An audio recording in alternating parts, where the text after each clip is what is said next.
বর্তমানে যে সময়ে দাঁড়িয়ে কান পাতলেই শোনা যায় ঘরে ঘরে শাশুড়ি বৌমার অশান্তি, ঠিক সেই সময়ে দাঁড়িয়ে খোদ শাশুড়িকে লিভার দিয়ে প্রাণে বাঁচালেন পুত্রবধূ। হ্যাঁ, যার পরিপ্রেক্ষিতে শাশুড়ি মা তার পুত্রবধূর উদ্দেশ্যে বললেন, ও আমার মেয়েও নয়, ও আমার পুত্রবধূও নয়, ও আমার মা, আমায় নতুন জন্ম দিল। শাশুড়ি কখনো মা হতে পারেন না, আর পুত্রবধূও কখনো মেয়ে হতে পারে না। এই এক চিরাচরিত দ্বন্দ্বে গোটা সমাজ আজও বন্দী। কিন্তু আমাদের বাংলার ময়নাগুড়ির বাসিন্দা দিয়া চক্রবর্তী এবং তার শাশুড়ি মা ডলি বিশ্বাস প্রমাণ করে দেখিয়ে দিলেন, কোনো কোনো সংসারে শাশুড়িও মা হন আর পুত্রবধূও মেয়ে হন। ছেলের বিয়ের 1.5 বছরের মাথায় লিভার সিরোসিসে আক্রান্ত হন ডলি দেবী। চিকিৎসকেরা জানিয়ে দিয়েছিলেন লিভার প্রতিস্থাপন না করলে ডলি দেবীকে বাঁচানো সম্ভব নয়, কিন্তু সেই অসম্ভবকেই সম্ভব করে দেখালেন বৌমা।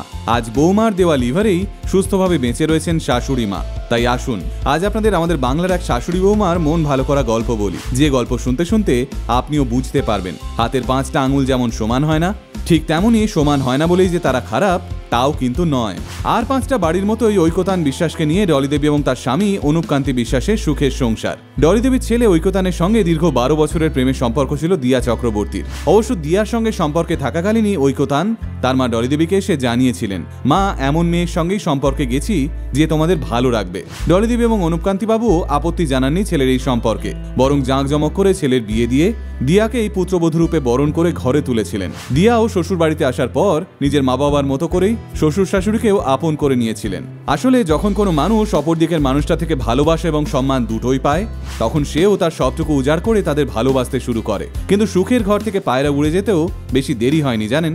ঐকতান এবং দিয়ার বিয়ের ঠিক 1.5 বছরের মাথায় অসুস্থ হয়ে পড়েন ডলি দেবী। ধীরে ধীরে রক্ত বমি, পেটে জল জমে যাওয়া, স্টুলের সঙ্গে ব্লাড আসা, সবটাই ডলি দেবীকে জানান দিতে থাকে তার শারীরিক অবস্থার কতটা অবনতি হতে শুরু করেছে। এরপর শুরু হয় হাসপাতাল আর ঘর। ডলি দেবীকে চিকিৎসকেরা সমস্ত পরীক্ষা নিরীক্ষা করে জানিয়ে দেন ওনার লিভার ড্যামেজ হয়ে গেছে। এই মুহূর্তে লিভার প্রতিস্থাপন করা ছাড়া আর কোনো উপায় নেই। চিকিৎসকদের মুখ থেকে এই কথা শোনবার পর পায়ের নিচ থেকে মাটি সরে যায় পুরো পরিবারের। নিম্নবিত্ত পরিবারের লিভার প্রতিস্থাপন কি আর মুখের কথা? কিন্তু ভেঙে পড়েননি দিয়া। দিয়া প্রথম থেকেই জানতেন ঐকতানের পক্ষে তার মাকে লিভার ডোনেট করা সম্ভব নয়, তার কারণ ঐকতানেরও শারীরিক কিছু সমস্যা রয়েছে। তাই নিজেরই ব্লাড টেস্ট করাতে শুরু করেন দিয়া।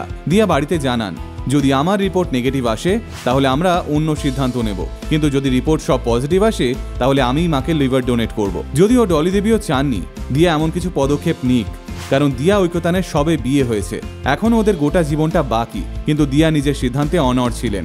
এরপর 3 মাসের নানান আইনি জটিলতা কাটিয়ে অবশেষে শাশুড়ি মাকে লিভার দিয়ে প্রাণে বাঁচালেন তার একমাত্র পুত্রবধূ। টানা 17 ঘন্টা অপারেশন চলে দিয়ার, আর ডলি দেবীর 22 ঘন্টা। আজ দিয়ার পাশাপাশি ডলি দেবীও অনেকটাই সুস্থ। বছর 57 ডলি দেবী চোখে জল নিয়ে বলেন, নিজের রক্তের ছেলেমেয়েরাও হয়তো কখনো এমন করবে না। আজ ও আমার ছেলের বউ হয়ে যা করলো, এই ঋণ শোধ করবার নয়। আমি ওদের বলেছিলাম আমার 3 কাল গিয়ে 1 কালে ঠেকেছে, তোরা এত কষ্ট করে অপারেশন করিস না, ওই টাকা জমি একটা ফ্ল্যাট কেন। কিন্তু আমার ছেলে বৌমা শোনেনি। শুনলে অবাক হবেন, এই চিকিৎসা চলাকালীন দিয়া নিজের চাকরিটিও ছেড়ে দিয়েছেন। ঐকতানের বাবা বলেন, দিয়াকে দেখেই আমি সাহস পেয়েছি এগোনোর। যদিও সংবাদ মাধ্যমের কাছে ছলো ছলো চোখ নিয়ে দিয়া জানান এসব তিনি মহান হওয়ার জন্য একেবারেই করেননি, তার মনে হয়েছিল এটাই ঠিক সিদ্ধান্ত। তাই শাশুড়ি মাকে বাঁচানোর জন্য তিনি যেটা উচিত বলে মনে করেছেন সেটাই করেছেন। সত্যি একজন পুত্রবধূ তার শাশুড়িকে ভালোবেসে এই আত্মত্যাগ বোধ হয় ইতিহাসের পাতায় অবিস্মরণীয় হয়ে থেকে যাবে। আসলে কি জানেন, একটা সময়ের পর মানুষের পরিবারের থেকে বড় শক্তি আর কিচ্ছু হয় না। তাই নিজের পরিবারের প্রতিটি সদস্যকে ভালোবাসুন। মনে রাখবেন, ভালোবাসা দিলে তবেই ভালোবাসা পাওয়া যায়।